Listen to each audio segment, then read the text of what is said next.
గౌతమ్ గారు నమస్తే సార్. నమస్తే అండి. గౌతమ్ గారు, మనకి అంటే మన ఇండియా చుట్టుపక్కల చూసుకుంటే ఎప్పుడైనా సరే పాకిస్తాన్ కావచ్చు, లేదంటే హిందూ దేశమైన నేపాల్ కావచ్చు, లేదంటే ఇక్కడ బంగ్లాదేశ్ కావచ్చు.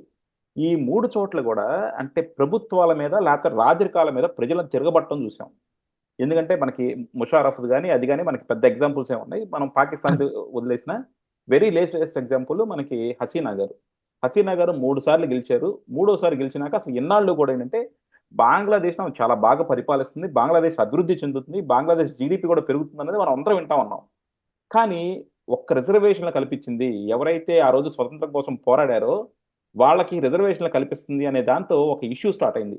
ఆ ఇష్యూని ప్రతిపక్షాలు మాక్సిమైజ్ చేసుకున్నారు. ఎందుకంటే తర్వాత ఆమె తగ్గించింది దాన్ని 5% కుదించింది. సుప్రీం కోర్ట్ గైడెన్స్ ప్రకారం. అయినా సరే దాన్ని ఆ ఇష్యూ తీసుకొని వాళ్ళు ఆమె రాజీనామా చేసేదాకా వదలల. రాజీనామా కాదు ఆమె ఇప్పుడు దేశం వదిలేసేదాకా వదలలేదు. అంటే అసలు ఇన్నాళ్ళు బంగ్లాదేశ్ అంత బాగా అభివృద్ధి చెందుతుందనుకుంటే నిమురుగప్పిన నిప్పులాగా అంత ఆవేశం ప్రజల్లో ఎలా ఉంది సార్ అసల? అంటే ఇక్కడ చాలా రకాలైన ఫ్యాక్టర్స్ ఇంక్లూడ్ అయి ఉంటాయండి ఇందులో. హుహు. లాంగ్ రన్‌ను విపక్షంలో ఉండటం ఆ పార్టీకి చాలా దెబ్బ తగులుతుంది. హుహు. ఏది ఇప్పుడు కమ్యూనిస్ట్ పార్టీలు ఆంధ్రప్రదేశ్‌లో గాని, లేకపోతే అసలు భారతదేశం మొత్తంలోనే అక్కడక్కడ ఒక్కొక్క కొన్ని కొన్ని చోట్ల మాత్రం ప్రభావం చూపిస్తున్నాయి గానీ, చాలా రాష్ట్రాల్లో ఏమైపోయింది, ఇప్పుడు కనీసం వాళ్ళు ఒక్క సీటు కూడా గెలవలేని స్థానానికి పడిపోయారు. ఎందుకు పడిపోయారు? ఇంకా మళ్ళీ చూడండి, జాతీయ పార్టీ హోదాను కూడా కోల్పోవాల్సొచ్చింది కమ్యూనిస్ట్ పార్టీలు. ఎందుకు జరిగింది అనంటే, ఎక్కువ కాలం విపక్షంలో ఉండటం మూలాన. ఎలాగోలా అధికారంలోకి వస్తే ఆ పార్టీ మళ్ళీ కొన్నాళ్ళు నిలబడుతుంది. ఇప్పుడు ఈవిడ మొన్న మూడోసారి కూడా గెలిచింది. ఇంత లాంగ్ రన్ అంటే ఆల్మోస్ట్ ఆల్ 5 సంవత్సరాలకు ఒకసారి అని అనుకుంటే గనుక 15 సంవత్సరాల పాటు విపక్షంలో ఉంటే ఇంకా ఆ పార్టీలో ఎవరుంటారు చెప్పండి? ఇక్కడ రాజకీయ సంబంధాలు అలాగనే మిలిటరీ సంబంధాలతోటి ఒక పెద్ద గేమ్ నడిచింది అనేది కొంతమంది ఆహ్, రాజకీయ విశ్లేషకులు కొంచెం చెబుతున్న విశ్లేషణ అనమాట.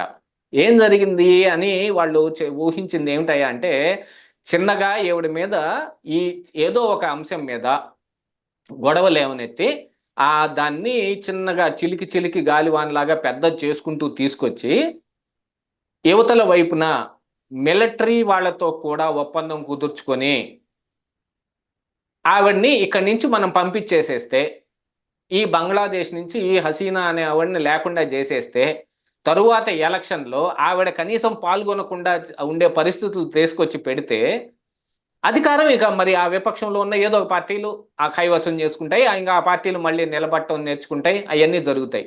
దీనికి గాను ఆ విపక్ష నాయకులతోటి మిలిటరీ వాళ్ళు చేసుకున్న ఒప్పందం అనేది కొంతమంది ఊహిస్తున్న ఊహ. అందులో నిజం ఎంతుంది? అబద్ధం ఎంతుందనే దానికి ఒక చిన్న ఎగ్జాంపుల్ ఏంటయ్యా అంటే, ఈవిడని రాజీనామా చేసేస్తే మిమ్మల్ని ఈ దేశం దాటించటానికి మిలిటరీ మీకు రక్షణ కల్పిస్తుంది. మీ మీకు హెలికాప్టర్ ఇచ్చి మిమ్మల్ని దేశం దాటిస్తాం. ఆవిడ త్రిపురలోని అగర్తలను ఎక్కడో దిగటానికి ఏర్పాట్లు కూడా చేస్తామని ఆవిడతో ఒప్పందం కుదుర్చుకొని, ఆవిడ రాజీనామా చేసిన తర్వాత హెలికాప్టర్‌లో ఆవిడని తీసుకొచ్చి ఆవిడని ఇంకొక వాళ్ళ చెల్లినో ఎవరినో వాళ్ళని తీసుకొచ్చి ఇతను. అవును. ఇక్కడ హ్మ్. ఇండియాలో వదిలిపెట్టారు అనేది ఇప్పుడు బయటకొస్తున్న వార్త. అసలు మిలిటరీ తలుచుకుంటే ఈ ఈ బ్యాండిట్స్, ఈ రాయిట్స్, ఈ ఈ గుంపులు ఎలాగనండి? ఎలాగా వాళ్ళు ఉధృతంగా చేయగలుగుతారు? మిలిటరీ వాళ్ళ మీద యాక్షన్ తీసుకునే దానికంటే గూడా, ఈవిడని రాజీనామా చేసి దేశం దాటించటానికి ఒప్పందం కుదుర్చుకున్నారు చూడండి. ఆ ఒప్పందంలోనే ఇలాంటివన్నీ జరుగుతాయి. ఎక్కువగా ప్రజలు ఎలక్షన్ అనే ప్రక్రియ ఒకటి జరిగితే హసీనాని మాత్రమే ఎన్నుకుంటున్నారు. ఇది మూడోసారి ఆవిడ వరుసగా ఎన్నుకోబట్టం. ఇంక విపక్షాలు ఎక్కడ నిలబడతాయి? రేపు ఎలక్షన్ మళ్ళీ వస్తే ఇప్పుడు ఆవిడ రాజీనామా చేసింది. ఇప్పుడు మిలిటరీ ఏం చేస్తున్నారు? అన్ని పార్టీలతోటి మేము మీటింగ్ పెట్టి, ఒక న్యూట్రల్‌గా ఉండే వాళ్ళని ఎవరినో ఒకళ్ళని తీసుకొచ్చి ప్రైమ్ మినిస్టర్‌ని చేసి, పరిస్థితులన్నీ చక్కబడిన తర్వాత మళ్ళీ ప్రజాస్వామ్య దిశగా మనం అడుగులు వేద్దాం అనేది ఈరోజు మిలిటరీ వాళ్ళిచ్చిన ఒక స్టేట్మెంటు. అలాగనే ఆవిడనే ఉంచి, ఆవిడ భవనం చుట్టూతా కట్టుదిట్టమైన భద్రతా చర్యలు ఏర్పాటు చేసి, మొత్తాన్ని తీసుకొచ్చిన తరువాత మరి మళ్ళీ ఆవిడనే ఉంచొచ్చుగా. ఎందుకంటే ఆవిడ ప్రజలు ఎన్నుకున్న నాయకురాలు గదా! ఈ ప్రజల కోసమే కదా మిలిటరీ పనిచేసిన, విపక్షాలు పనిచేసిన, ఎవరు అధికారం కోరుకున్న అందరు ప్రజల కోసమే కదా. ఆ ప్రజలు ఎన్నుకోబడిన ఒక నాయకురాలిని మాత్రం రాజీనామా చేసి దేశం దాటిచ్చేశారు. అంటే ఇక్కడ విపక్షాలు ఈ మిలిటరీ ఇద్దరు కలిసి ఒప్పందం కుదుర్చుకున్నాయేమో అనే అనుమానాలు రావటం లేదా? యూజువల్గా వచ్చే అనుమానాలు అవే కదా. ఇదేంటంటే నాణానికి రెండో వైపు. నాణానికి ముందు వైపు మాత్రమే చూస్తుంటాం మనం. మనకు కనపడేది అదే. అక్కడ రిజర్వేషన్లు జరుగుతున్న దాని మీద గొడవ జరుగుతుంది. అందులో ప్రజల్లోంచి ఉధృతంగా ఆవేశం పెరిగింది. దాంతో విపక్షాలు కూడా వాళ్ళతో చేరి గొడవలు చేయటం మొదలుపెట్టాయి. 200 పైన చాలా చనిపోయారు అని అంటే అన్ని జరిగినా కూడా ఇప్పుడు ఆవిడెందుకు రాజీనామా చేయాలి? చెయ్యమని ఫోర్స్ చేసిన ఈ మిలిటరీ వాళ్ళు ఎందుకు ఫోర్స్ చేయాలి అని అంటే ఇది నాణానికి రెండో వైపు. ఏవడని కనీసం తప్పిచ్చేసేసి మళ్ళీ ఎలక్షన్ అంటూ వస్తే మళ్ళీ హసీనా ఎలక్షన్ వచ్చిందిగా నేను వచ్చి మళ్ళీ నిలబడతానని రాదు కదా. ఇక ఆళ్లలో వాళ్లే కొట్టుకుంటారు. ప్రజలు ఆమోదించి ఒప్పుకున్న ఎవరైతే ఉన్నారో వాళ్ళని తీసి పక్కన పడేసామనుకోండి, ఇక చచ్చినట్టు మనల్లోనే ఒప్పుకోవాలి కదా. మరి అదే ఇక్కడ ఆంధ్రప్రదేశ్ రాష్ట్రంలో జగన్మోహన్ రెడ్డి, కేంద్రంలో ఉన్న నరేంద్ర మోడీ కూడా ఎక్కువగా కృషి చేసేది ఏందనుకుంటున్నారు? విపక్షాలు అసలు లేకుండా పోతే, మనం తప్ప దిక్కు లేకపోతే చచ్చినట్టు మనల్ని ఎన్నుకోవాలి కదా. కాకపోతే ఇక్కడ కొంతమంది చెప్పేది ఏంటంటే సార్, ఇక్కడ నరేంద్ర మోడీ గారు ఎలా అయితే సిస్టమ్స్ ని మ్యానిపులేట్ చేశారో అక్కడ హసీనా కూడా అలాగే మ్యానిపులేట్ చేసి సిస్టమ్స్ ని ఆమె 3 సార్లు ఎన్నిక కాబడింది. సో సేమ్ అలాగే సిస్టమ్స్ మిస్యూజ్ చేస్తున్న మోడీ గారు కూడా ఇక్కడ ఎన్నిక కాబడుతున్నారు. సో మూడో టర్మ్ అందుకే ప్రజల్లో అంత అసహనం వచ్చింది. అంటే ఇప్పుడు ప్రతిపక్షాల్లోనూ అసహనం వచ్చింది, ప్రజల్లో కూడా అంత అసహనం వచ్చింది. కారణం ఏంటంటే వాళ్ళ ప్రజాభిప్రాయానికి వ్యతిరేకంగా వీళ్ళు గెలుస్తూ వస్తున్నారు. సో అదే ప్రభావం మోడీ గారికి కూడా పడుతుందా? ఎందుకంటే ఇక్కడ కూడా చాలా మంది మోడీ గారిని దింపేయాలని చూస్తున్నారు. కానీ కొంతమందిని భయపెట్టి కావచ్చు, ప్రలోభపెట్టి కావచ్చు, మోడీ గారు కంటిన్యూస్‌గా విన్ అవుతా ఉన్నారు. ఇలాంటప్పుడేమో కదా ప్రజల్లో అదే మనం అనుకుంటుంది ఏంటి, అక్కడ వస్తుంది ఏంటి అనే అసహనం పెరుగుతుందేమో కదా! దీన్ని ఎందుకు గుర్తించలేకపోతున్నారు? అది ప్రజల్లో అసహనం పెరిగి అది వచ్చిందనుకోండి, హుహు. అది మిలిటరీ దాన్ని ఏం చేస్తుంది, వేరే రకంగా తీసుకుంటుంది. హుహు. అణిచివేసి ఈ ఒకంత నియంతృత్వం టైప్‌లో అణిచివేసి వాళ్ళు ఎవరికి బద్దులై ఉండాలి మిలిటరీ వాళ్ళు చెప్పండి? ప్రైమ్ మినిస్టర్‌కేగా. అవును. ఫస్ట్ ఆఫ్ ఆల్ ఆవిడని కాపాడటానికి ఆవిడ ఇంటి చుట్టూతా కాపలా కట్టుదిట్టంగా పెడతారు. ఎక్కడ గొడవలు జరగకుండా మొత్తం 144 సెక్షన్ పెడతారు. మొత్తం ప్రతి ఊర్లోనూ మిలిటరీ దిగుతుంది. పెద్ద పెద్ద పొడుగాంటి గన్నులు చూసుకుంటే గన్ను చూడంగానే ప్రజలందరూ ఇళ్లల్లో వాళ్ళు ఇళ్లల్లోనే ఉంటారు బయటకు రాకుండా. 2 నెలలు 3 నెలలు జరిగిపోయేటప్పటికి వేడి కూడా చల్లారుతుంది. కానీ మిలిటరీ వాళ్ళే వచ్చి ఇన్సిస్ట్ చేస్తే మీరు రాజీనామా చేయండి మేము దేశం దాటిస్తామని అంటే కేవలం ఈవిడ నెలగొట్టడం కోసమే. ఈవిడ సిస్టమ్స్ని మిస్యూజ్ చేసి మళ్ళీ తిరిగి అధికారం పొందుతుందా లేకపోతే ప్రజాభిప్రాయంతో వస్తుందా అనే దాంట్లో ఎన్ని చేయగలుగుతారు, ఏ రకంగా చేయగలుగుతారు? ఇప్పుడు నరేంద్ర మోడీ సిస్టమ్స్ను వాడాడు అన్నా కూడా ఎంత సిబిఐ ఈడీ లాంటివి వాడినా కూడా ఇప్పుడు కాంగ్రెస్ పార్టీ చూడండి 99 సీట్లు సంపాదించలేదా? మమతా బెనర్జీకి ఏమైంది?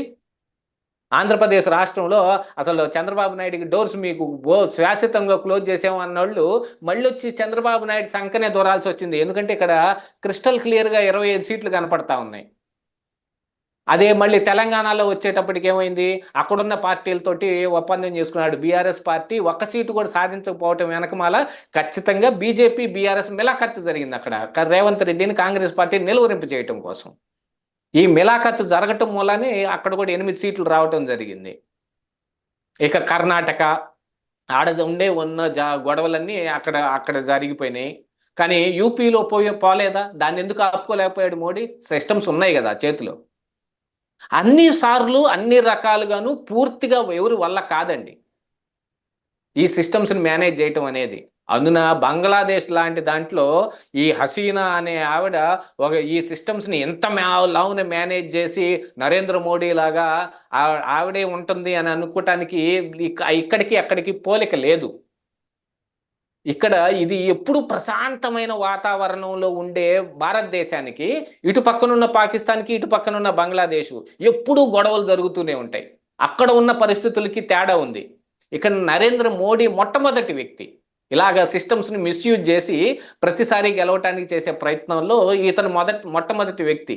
కానీ ఆ రెండు దేశాల్లో అలా కాదు. ఆడ ఎన్నిసార్లు మిలిటరీ పాలన రాలేదు. అవును. కోపం వచ్చేసిన మిలిటరీ నాయకుడికి, అదే మిలిటరీ చీఫ్కి ఉన్న ప్రభుత్వాన్ని రద్దు చేసి పడేసి మొత్తాన్ని మిలిటరీ పంపించేసి అతనే ముషరఫ్ అలాగనే కదా అయ్యింది. ఆ తర్వాత ఎన్నిక పెడితే ఏం జరిగింది? మళ్ళీ పార్టీలే గెలుస్తాయి. ఇక్కడ కూడా అలాగనే ఇప్పుడు పరిస్థితుల్ని ఇండియాతో పోల్చుకుంటానికి లేదు. అటు బంగ్లాదేశ్లో కానీ ఇటు పాకిస్తాన్లో కానీ అక్కడ ఎప్పుడూ గొడవలతోటే ఉంటే విపక్షాలు కూడా ఒకంత ఈ గొడవలో స్ట్రాంగ్గానే ఉంటాయి కదా. ఎవడికోడు మ్యానిపులేషన్ చేస్తుంటాడు కదా. ఏం ఒక్కటే మ్యానిపులేషన్ చేయగలుగుతుందా ఏంటి? విపక్షాలు కూడా మ్యానిపులేట్ చేయటం మూలానే ఇప్పుడు మిలిటరీ వాళ్ళతోటి మిలాఖత్ అవ్వగలిగారు వాళ్ళు. అసలు కోణం అది. ఆ కోణంలో ఇప్పుడు ప్రజాస్వామ్యబద్ధంగా వాళ్ళకి మిలిటరీ రూలు పెట్టుకునే ఆ ఉద్దేశం లేనప్పుడు ఏం చెయ్యాలి? ఉన్న వాళ్ళని ఎల్లగొట్టాలి, మళ్ళీ ఎన్నిక రావాలి. జగన్మోహన్ రెడ్డి కోరుకుంటుంది అదే కదా. ఇప్పుడు ఆంధ్రప్రదేశ్ రాష్ట్రంలో కూడా మొన్ననే ఎన్నికైనా కూడా అనిశ్చితి ఏదో ఉంది. ఇక్కడ ఆర్టికల్ 356 పెట్టి అర్జెంటుగా రాష్ట్రపతి పాలన పెట్టేయాలి. 6 నెలల కంటే రాష్ట్రపతి పాలన ఎక్కువ ఉండటానికి వీల్లేదు కాబట్టి మళ్ళీ ఎన్నిక పెట్టాలి. ఎన్నిక పెట్టేటప్పటికి మళ్ళీ నేనేదో ఒక రకంగా గెలుచుకొని వస్తాను, నాకు ఇంకొక ఛాన్స్ దొరుకుతుంది అని. ఆ ఛాన్స్ ఇప్పుడు బంగ్లాదేశ్లో విపక్షాలు తీసుకున్నాయి. ఆ ప్రయత్నాన్ని సమర్థిస్తున్న వాళ్ళు మిలిటరీ. ఇవన్నీ జరగటం మూలానే ఆవిడ పారిపోయి ఇప్పుడు మరి ఇండియాలో ఈ త్రిపురలో అగర్తలాలో ఎక్కడో ఉందని అంటున్నారు. ఆవిడ వేరే దేశానికి పారిపోయింది. ఈ సిస్టమ్స్ని వాడేటట్టయితే ఈ మిలిటరీని కూడా ఆమె వాడుకునేది కదా. కేవలం సిబిఐ, ఈడీ లాంటి సిస్టమ్స్ని వాడుకుంటుందా? మిలిటరీ అనే సిస్టమ్ని వాడుకోదా? వాడుకొని అందరినీ అణిచవతల పాడేసేది. అలా జరగలేదు అక్కడ. ఇది ఒక విచిత్రమైన రాజకీయం నడిచి ఆవిడ రాజీనామా చేసి దేశం వదిలి పారిపోవాల్సిన పరిస్థితులు వచ్చాయి. ఆ కోణంలోనే చూడాలి దాన్ని. చూద్దాం సార్. ఎందుకంటే డెఫినెట్గా ఒక విధంగా చూసుకుని ఏంటంటే మూడో టర్మ్ సెంటిమెంట్ ఏమో అంటే మూడోసారి అక్కడ ఆమె గెలవటం, తర్వాత ప్రజలు ఆమె తిరస్కరించడం, ఇక్కడ మూడోసారి మోడీ గారు గెలవటం. అలాగే మనం చూసుకుంటే ఇప్పుడు రాహుల్ గాంధీ గారు కూడా పాపులారిటీ బాగా పెరుగుతుంది. అలాగే మోడీ గారి మీద వ్యతిరేకత కూడా బాగా పెరుగుతుంది. సో ఈ మూడో సెంటిమెంట్ ఒక విధంగా చూసుకుని అంటే మీరు అన్నట్టు లాంగ్ టర్మ్ గవర్నమెంట్లో ఉండటం, అలాగే ప్రతిపక్షాలను అణిచివేయటం కూడా, ప్రతిపక్షాల మాట వినకపోవటం కూడా, వాళ్ళు కూడా ఎన్ని రోజులు ఉంటారు, అలాగే ప్రజలకు కూడా ఆ భావన రావడంతో మాత్రం డెఫినెట్గా ఎదురైతే తిరుగుతున్నారు. సో మనం అన్నట్టు మనకు ఇండియాలో కొద్దిగా డెమోక్రసీ ఎక్కువ ఉంటుంది కాబట్టి, అలాగే మనం కూడా కొంచెం శాంతి కామికులం కాబట్టి మన దగ్గర రియాక్షన్ వేరుగా ఉండొచ్చు. కానీ సో డెఫినెట్గా మోడీ గారికి కూడా హసీనా గారి రూట్లో పడుతుందేమో అన్న అనుమానం అయితే కొంతమందిలో ఉంది. అది 4 సారి ఎలక్షన్స్లో పడవచ్చు, ఇంకెలా అయినా పడవచ్చు. థ్యాంక్ యూ అండి.